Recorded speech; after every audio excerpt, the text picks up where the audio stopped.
आजको यो रात निकै शान्त छ। बाहिर आकाशमा तारा टल्किरहेका छन्।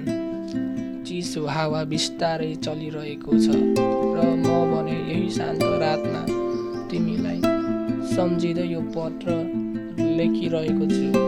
घडीको टिकटिक आवाजसँगै समय बिस्तारै अगाडि बढिरहेको छ, तर मेरो मन भने बारम्बार तिमीतिरै फर्किरहन्छ।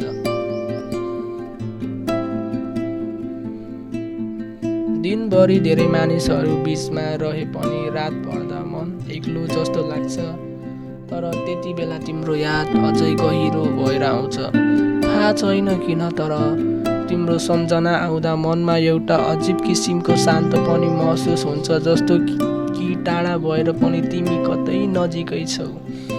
र म कहिलेकाहीँ सोच्छु, जीवनमा कति मानिसहरू भेटिन्छन्, कति छुट्छन्, तर केही मानिसहरू यस्ता हुन्छन् जसले हाम्रो मनमा सधैँको लागि आफ्नो ठाउँ बनाइदिन्छन्।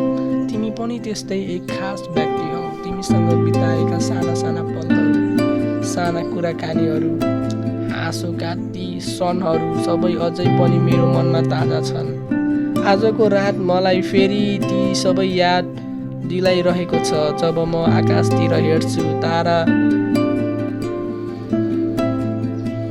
झलमल्ल गरेको देख्छु अनि लाग्छ सायद तिमी पनि यही आकाश हेर्दै कतै बसेका छौ।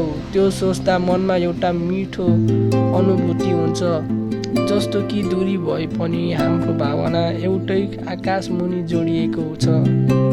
र म तिमीलाई धेरै कुरा भन्न चाहन्छु, तर शब्दहरू कहिलेकाहीँ अपुग हुन्छन्। मनले जे महसुस गर्छ त्यो सबै शब्दमा लेख्छन् सधैँ सजिलो हुँदैन। तर यति भने साँचो हो, तिमी मेरो जीवनको एक महत्त्वपूर्ण हिस्सा बनिसकेको छौ।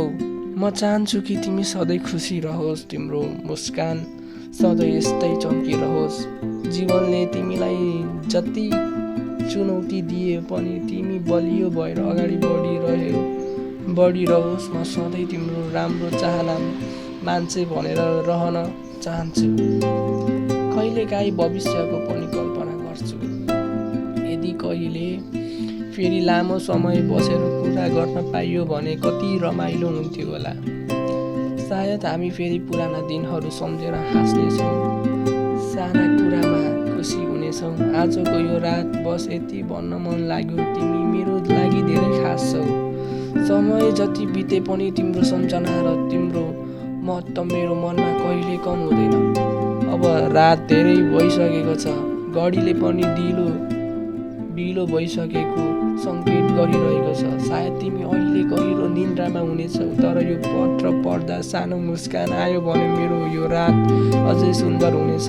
सधैँ तिम्रो खुसीको कामना गर्दैछु मेरो मायालु।